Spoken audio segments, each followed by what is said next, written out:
E aí, meus cusmaltinos queridos e amados, a imprensa está aí repercutindo o jogo do Vasco contra o Madureira. Alguns ali até deram alguns elogios e outros parece que simplesmente detonaram o Vasco. Como a imprensa tem dificuldade de reconhecer os nossos méritos. Mas o Fernando Praz deu uma aula de Vasco para essa galerinha aí que são anti-Vasco. Se liga aí que eu vou mostrar para vocês aqui, claro, os créditos ficam para a ESPN Brasil. Acompanhe até o final e deixe aqui o seu comentário sobre o que você achou. Eu vou deixar alguns comentários durante aí esse react. Tá aí, ó, já tá feito o convite da Roberta. Vasco e River Plate, terça-feira, 9h20 da noite, jogo que a gente vai mostrar aqui no Star Plus, pra quem quiser acompanhar essa preparação, né? A equipe do Vasco, principal, titular, já tá nos Estados Unidos por conta desse confronto, então hoje um Vasco muito modificado, que não fala nada sobre o que vai ser a temporada. Até por todas as mudanças, Breler, é muito importante esse tempo de concentração e preparação, né? Porque eu acho que não é só voltar de uma Série B para uma Série A. A SAF com investimento, muitos jogadores modificando essa equipe na mão de um treinador também novo. Então, eu entendo que essa dinâmica é acertada. Você vê assim? E o jogo de hoje contra o Madureira foi mais simbólico para homenagens ao Dinamite, até um bom público em São Januário, mais de 16 mil torcedores, tributos justíssimos ao maior ídolo da história do clube. E no campo, até não era nem uma equipe reserva, era um time C, porque os reservas também foram para a Flórida disputar a Florida Cup, mas por tudo isso o Vasco fez um jogo digno. O Vasco pressionou o Madureira, o primeiro tempo com uma boa dinâmica, mesmo com o time desentrosado, alguns valores interessantes da base. O Eric Pimentel, filho do Pimentel, ex-lateral dos anos 90, o Zé, se bobear, já deve ter encontrado, deve ter jogado muito, contra. Jogava demais o Pimentel. E o filho... Enfrentei na Copa São Paulo, você acredita? A única vez que eu fiquei na Copa São Paulo, eu tinha 15, em 93, tinha 16 anos, né, no começo do ano. Eu fiquei no banco contra o Vasco. O Vasco que era de Ian, Jean, Jardel, Pimentel, era esse time aí. Caetano, goleiro. O time que foi tricampeão, acabou depois no time principal sendo tricampeão carioca. O Pimentel tem o filho, o Eric, um dos bons valores, que jogou ao lado do Zé Vitor, também da base, uma dupla de zaga promissora, mas que não é para agora. Talvez possa figurar no time principal, um jogo ou outro, ser relacionado, mas para jogar ainda, esse time é muito jovem. O Paixão, hoje, que até no primeiro tempo tentou puxar algumas jogadas, mas ainda muito cru para o time principal. Se olhar aí desses jogadores que jogaram, Matheus Barbosa, que disputou a Série B no ano passado, e o Galarça, que voltou de empréstimo do Coritiba, possivelmente tem algum espaço, mas são poucos de fato que vão disputar espaço no time, porque o Vasco foi remontado e ainda precisa de mais reforços. Então estamos falando de jogadores para o futuro e de jogadores que vão brigar por algum espaço. O Juninho mesmo, que no ano passado também começou como titular, mas caiu muito de produção, hoje também voltou a demonstrar dificuldade física, né? Dificuldade de manutenção de um ritmo que para um volante é fundamental. Então alguns jogadores deixaram de aproveitar essa brecha. O Eric, por exemplo, que tem contrato se encerrando em 3 meses, atacante, participou pouco, quando participou errou muito. O Zé Santos lá na frente, um centroavante que até teve essa oportunidade, grande defesa do goleiro Dida do Madureira, mas não dá para tirar muito pouco desse jogo pelo contexto, por ser um Vasco que tem expectativas e ambições maiores para a temporada. E do lado do time que foi para a Flórida, que foi para disputar lá em Miami, é um time novo que o Barbieri hoje nem participou, o Emílio Faro, que foi o auxiliar, chegou a ser técnico do time em alguns momentos na Série B, foi o comandante hoje, mas o Barbieri vai ter o desafio de armar uma nova equipe, dar cancha para esse time, mas num contexto diferente disputando uma Florida Cup, disputando um torneio amistoso, saindo um pouco desse início de Carioca, que aí é um início de campeonato. Até o Madureira também não está no seu ritmo principal, um time muito frágil. Acho que o Vasco se testa em outro cenário e também longe do torcedor antes de fazer uma apresentação de fato acredito que ajuda a dosar um pouco essa expectativa. Os torcedores, quando vira SAF, nossa, mudou a realidade, vai mudar o patamar. E as contratações do Vasco, por enquanto, não mudam o patamar. São jogadores interessantes para o médio e longo prazo, mas dizer que o Vasco, a partir de agora, vai disputar título nas principais competições, só o torcedor mais iludido. Então, esse é o desafio do Barbieri. Montar uma equipe de início competitiva e que a meta seja a permanência na primeira divisão.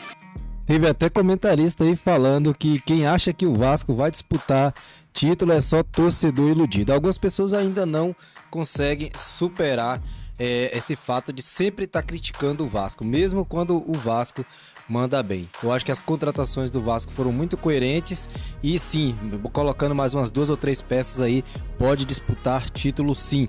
Eu acho que a mídia ela tem que parar de ficar babando só Palmeiras e Flamengo. Quem também concorda comigo, deixa aqui nos comentários. É engraçado você falar do desafio do Barbieri, porque eu entendo que esse é o maior desafio da carreira do Barbieri. Eu lembro quando ele subiu para o Flamengo, muito pressionado, muito jovem, que tinha ali uma cobrança em cima dele, mas agora, e aí eu não sei se você concorda, Praz, eu vejo assim, ele tem, só para a gente contextualizar, Jair, Orelhano, Piton, Pedro Raul, Patrick de Luca, Léo, Bambu, Pumita Rodrigues e Ivan. A gente está falando de praticamente um time de reforços que precisam se conhecer e encaixar, ao mesmo tempo que ele vai precisar colocar a cara dele nesse Vasco. Então, assim, é muito grande esse desafio e que bom que ele está tendo esse tempo de preparação. E o clube, né? O clube vai ser outro clube. Com essa mudança de SAF. Não estou dizendo que para melhor ou para pior, mas vai ser um outro clube, outras dinâmicas. E será, Prato? Vai mudar muito. Vai mudar muito. Eu vivi 4 anos lá dentro, Zé. Falo por causa dos conselheiros, toda a história. Será que a SAF vai conseguir trabalhar tranquila? São 7 cadeiras, né? Tranquila não vai conseguir trabalhar. São 7 cadeiras no conselho. O Vasco tem 2 cadeiras. Então, quer dizer, os 30% de ação que o Vasco manteve da SAF... As outras 5 são da SAF? Então, eu vejo isso como muito positivo para o Vasco. O Vasco, assim, a gente não sabe as minúcias do contrato, né? As proteções que o clube tem em relação ao patrimônio. Mas, assim, em termos de poder de decisão, nada. Os conselheiros do Vasco não tem nada. Claro que tem algumas coisas do contrato, algumas cláusulas que a SAF tem que cumprir, meta de investimento. E isso cabe ao clube e aos conselheiros fiscalizarem. Mas a gente não sabe quais são os mecanismos de punição para isso. Porque fiscalizar é uma coisa. Mas qual é a punição se a SAF não cumprir tal coisa? Né? Isso pelo menos eu ainda não sei isso. Mas o que o Berler falou, muitos torcedores vão achar que o campeonato estadual é a chance do Vasco, nessa nova era, buscar um título, porque muda a chave para a SAF, parece que mudou tudo. Eu penso totalmente diferente. O Vasco, durante muito tempo, ficou preocupado em montar time. E eu falo isso desde a minha época. Ficou preocupado em montar time. Sim. E está na situação que está. Agora o Vasco tem que se preocupar em reestruturar o clube. Porque um time, ele sustenta um clube por 2, 3 anos, como foi a minha geração que eu tive no Vasco em 2009, 10, 11, 12. Aquele time ali com Fagner, Dedé, Alain, falando dos mais novos que saíram, geraram receita pro clube, né? Rômulo, Alex Teixeira, Felipe Coutinho, Allan Kardec, Souza. Sustentou o clube durante 2 anos. Só que um time bom sustenta um clube durante 2 anos. Um clube bom sustenta um time bom por muitos anos. Então o Vasco tem que se preocupar com isso. Não é pensar pequeno, mas de repente algum torcedor pensa assim, eu penso totalmente o contrário. O Carioca não tem que ser a prioridade do Vasco de maneira nenhuma. A prioridade do Vasco tem que ser montar um clube para ter resultados sustentáveis a longo prazo. O que adianta tu ganhar um Carioca e continuar com os vícios antigos? Mas a montagem do time indica essa tendência. A gente percebe... De buscar coisas grandes. Não. Jogadores jovens pro médio e longo prazo. Então, mas aí para isso você precisa também do aval em cima do treinador, porque não adianta nada o Barbieri focar em fazer o trabalho dele, pensando nessa reconstrução, e aí cai numa fase antes da semifinal no Carioca e começa a ter uma pressão em cima dele. Mas então, Dani, por isso que eu acho que a SAF... Aí a gente vai voltar no assunto da SAF. Não quer dizer que a SAF seja a solução de todos os problemas, que a SAF seja o modelo perfeito. Para chegar num destino tem vários caminhos.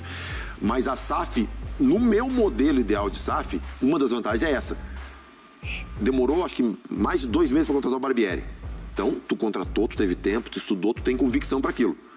E como hoje quem tem a caneta é a 777, conselheiro não vai mandar treinador embora, a torcida pode chiar, mas os caras vão manter porque não precisam de voto, não precisam agradar conselheiro, não precisam fazer política para conseguir voto, para se reeleger. Sim. Eles podem, na convicção deles, manter. Se eles acharem que o Barbieri é o melhor treinador, mesmo perdendo, tem que ficar, eles conseguem deixar isso.